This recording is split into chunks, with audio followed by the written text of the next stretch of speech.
Okay, what to do on a snow day. So I apologize for the lights in the back being a little bit too shiny, but we're open. It is a snow day. There's freezing rain outside, so now there's snow, so that's layering over the top of each other. Remember the Snow Day movie with Chevy Chase in it, and it's supposed to be based in Central New York, and we get a lot of snow days here because, well, we get a lot of snow here. And it's not uncommon for it to happen frequently, especially during the time when we're in postseason and championships are getting ramped up and people are making that title run. So what do you do on a snow day to make sure that you actually flip it on its head and you don't lose opportunity to make progress? You actually gain the entire day to work on you, to work on your craft, and to work on your mission. So for starters, start off the day immediately getting hydrated. Get that shower in, get that cold shower, and then get your morning routine going. But do the morning routine that you do if you have a little bit more time freedom carved out. If you're not the person who's usually carved out that much time in the morning, perfect day to do it. Now, if you don't know a morning routine, I'm not going to get into it specifically right now, but just look up Miracle Morning. That's a great one. Guy Winch has a really good one too. Sean Aker has a great one on happiness. So have today be a happy day. That's one of the most important things. And it can be a productive day. Now, a lot of you, if you're wrestlers, you're thinking, I got to maintain my weight today. I'm going to be thinking about food all day. But you know what? There's things that you can pick up that you can use for food that can give you the nutrition you need and not pack on the extra weight, and then allow you to maintain that productive day and actually make progress. So let's get into it right now. So number one, nutrition. We literally got into it. Some of you are going to grab things today that are going to be excitotoxins, things that you don't need, additives. They're actually going to make you hold weight. They're also going to cause excitation in your system, and that's going to cause inflammation, which is going to also cause pain and dysfunction. So try to stay away from that stuff. It's an important thing to think about. How can your nutrition be timely? And then how can you be grateful, as I drink through the cup of Cam here, how can I be grateful for it? And when you're appreciative of what you're taking in and those around you that are there when you're doing it, it just goes better. So the other thing to think about is cooking. Great opportunity to kill two birds with one stone right here. Cooking is a great show of appreciation and a way to contribute and be significant within your family. Ask ahead of time before you go to do it, but then it's a great bonding opportunity too. So it kills a lot of things, checks a lot of things off down there for you. So I know in our family, Gabby probably is thinking she's going to make some sort of wonderful dish today, and we're going to all be appreciative of it. Any other day we've had a snow day, she's always been like, hey, Dad, what do you want, blah, blah, blah. And I'm super appreciative. The food's great. And even if the food wasn't good, it always is great. But even if it wasn't good, it'd still be good because I know she loves me, and I know that she's doing it because she cares, and she's doing something she loves. And so that's just a great practice to have. Okay, number two, video study. Video study is a huge one. Whether you're studying yourself, past performances, it could be a while ago, could be recently, could be a practice, could be something that you're working on right now, a skill, a tactic, a technique. And so also not just looking at you, but looking at maybe upcoming opponents that are the worthy opponent that you're really going to have to be on your A game in order to challenge, in order to capitalize on and really convert. Another video thing to be looking at right now would be professionals that remind you of you or what you aspire to be, or they have a similar style to you, or they play a similar position to you, or they just feel like, man, if I could really elevate my game, I might look like whatever, fill in the blank. So watch them. They don't have to be pros either. They could be, they could be college athletes. That's fine. There's nothing wrong with that. And so the other thing that you can do with that is, I can tell you right now, some of the most productive days, and some people will feel like, it's a waste of a day. You could even go on your phone, if it's an iPhone, and just do a 1-minute highlight reel. Or maybe take the time to do a 3-minute highlight reel, something like that, where we're creatively doing something that gets you kind of practicing being in that flow state that Stephen Collar talks about. And then you're producing something that you can then later use for mental imagery, visualization, stuff like that. So again, knocking off more than one box at a time there, which is huge. All right, so that's video study. That's an incredible thing. Break down what it looks like so you start seeing, hey, how did I lead myself to this situation? What were my setups? What were the things that worked well? What were the things that didn't work so well? Maybe some of those things that didn't work so well might have been a setup to something else. You just weren't aware of it. How did I transition from this thing to that thing? And the same thing for your opponents. What are they doing that works really well? So once you recognize other people's patterns, this is again, talking about flow state, you have that pattern recognition, you know where to be and you can get there before they get there. And so even if you aren't the quickest or you don't jump the highest, if you beat them to the punch or you know where the punch is coming, you can slip it. And then boom, their offense becomes something that turns into your offense. That's called transition. Okay, so number 3, meditation. Just quiet down, okay? Silence. Or it could be guided meditation, that's fine. One of my favorite meditations is Vision's Mind Valley one. That's a 6-phase meditation, and it's a guided one. One of my other favorite ones is Dan Locke's guided meditation. It's on gratitude. And it's a fun one too, because again, they both have accents, and I like hearing the accent because it's different for me. It's got that thing that's unique about it that keeps my attention. And so the kind of mystical piece to it. But anyways, meditation, I'm not going to get much into it. You can look those two up. It's something very easy to do. Take some time to do it. You can start off maybe with Deepak, has like a 3.5 minute one if you just don't think you can sit there for very long. But over the course of a snow day, you have plenty of time to practice this over and over and over again. And if you get quiet, you will not really believe you could have ever felt that good. Now, that's not the same as prayer. If you want to, obviously, if you have time today and you're religious and you want to take some time to pray, that's an excellent opportunity. Next thing, with meditation is, I can tell you, there's been days where I didn't feel great, and then I took the time to meditate, and I was like, man, I can't sit still right now. I have so much to do. But when I forced myself to sit still for a little while and get quiet, everything kind of like fell into place.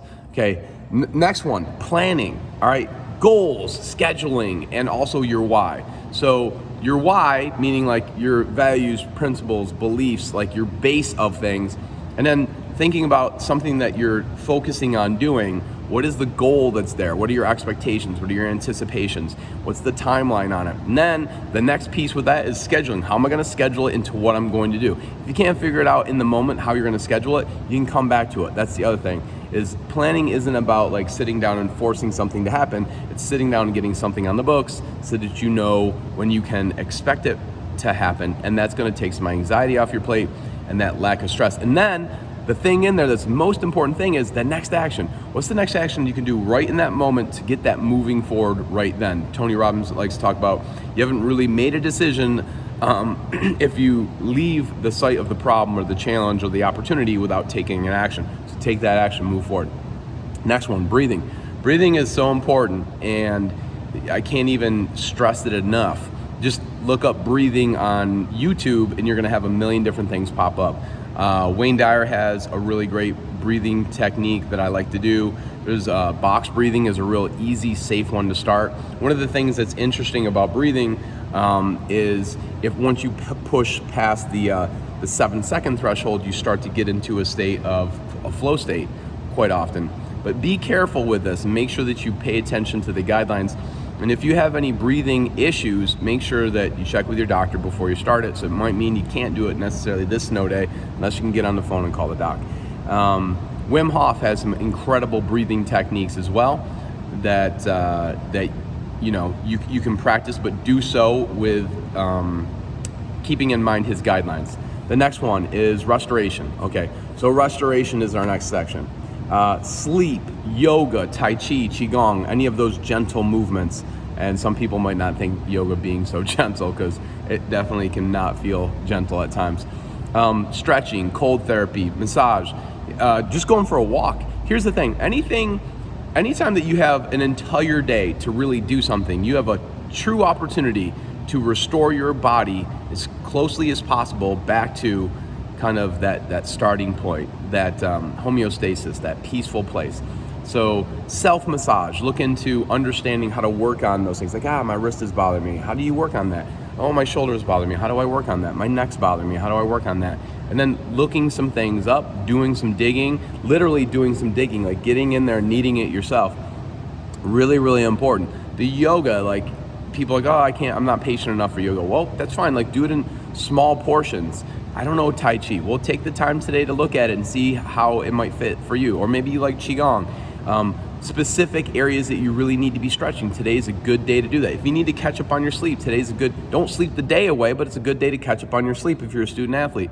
Cold therapy, so incredible. You can connect it with the breathing with Wim Hof. But there's so many different things that cold is really, really good for. And if you have anxiety issues, it is massively helpful. The next thing, drilling. Drilling meaning working on your technique. The things that you're going to try to do and execute as a student athlete, drilling them. And then setting up drills. That's where the word drills come from. People don't even know that. When I say, hey, what have you been drilling? They're like, what? What are you talking about? It's like, you say it to a wrestler and they understand it, but you say it to another athlete and they don't necessarily know what drilling is. Drilling is literally just those drills that you're doing and doing your technique, that move, whatever it is that you're practicing over and over again. And like, there's one thing that says, don't do it until you get it right, do it until you can't get it wrong.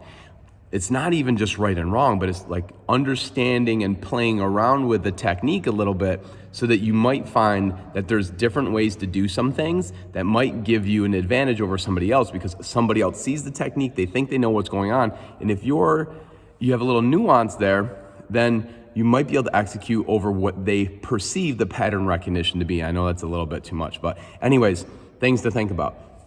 Next one, visualization. Okay, this is literally mental focus. It's almost like mental forecasting or foreshadowing.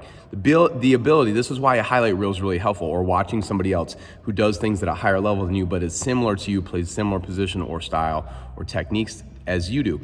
And so when you see them, it's a great opportunity to put that in your head, and then you play that highlight reel over and over again, or you see it before you do it, and then when you get out there, it's second nature.